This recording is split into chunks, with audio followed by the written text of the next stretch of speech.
Hi, my name is Rachel Weston, and I'm here to talk to you about why Agile teams release plan and how often they should be release planning.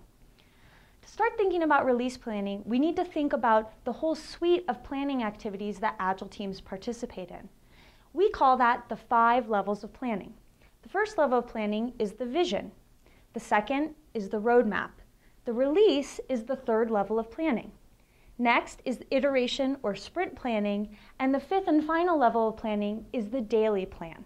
So, within these 5 levels of planning, the release falls right in the middle. What would it look like if we didn't release plan?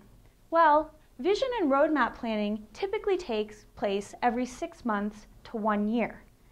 Iteration and sprint planning typically take place every 2 to 4 weeks. So without release planning, Agile teams would plan at a 6-month to 1 year cycle, and then again only at a 2 to 4 week cycle. Teams that do this end up doing what we call thrashing. Thrashing means there's no cohesive theme or goal around the work that they're doing. So even a great team building really good products and systems can't coalesce on an end goal, and they end up building disparate pieces that don't come together very well. So release planning gives us an opportunity to mid-range plan. So vision, roadmap, release, iteration or sprint, and daily planning. Release planning falls right in the middle, so it's like a mid-range planning activity. That doesn't seem very confusing. Lots of businesses do release planning or mid-range planning. So why is release planning in Agile practices so confusing to many people? It's because the word release is a loaded word. What I mean by that is most people, when they think of release, think releasing to production or to the customer. In Agile, that's not necessarily what we mean when we talk about a release. We're talking about a time box.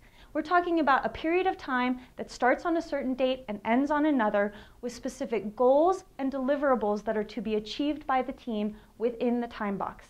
It doesn't necessarily mean that at the end of that time box, what the team has completed will go to the customer. The decision about whether or not a release deliverable goes to the customer is a business decision. In Agile teams, we try to move away from a technology is ready decision and instead make it the business's decision of whether or not we want the release to go to the hands of the customer. So, how often should you release? Well, different teams and different organizations have different release models. In some companies, the first release time box may be a release to an internal customer set, people who might be testing your release or integrating it with other tools. The second release may be a beta release to a subset of customers who are going to try out your new product. And the final release may be the final release to production.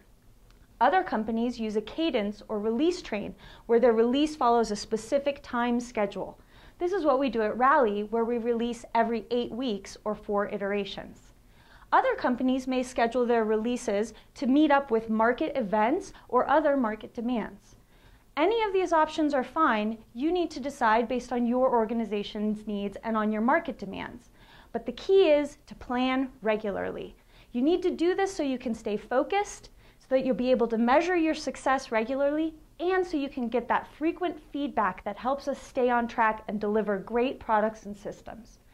A good rule of thumb is you should release plan about every quarter or more frequently than that. Waiting much longer doesn't give you the feedback you need to prove your success. Thank you.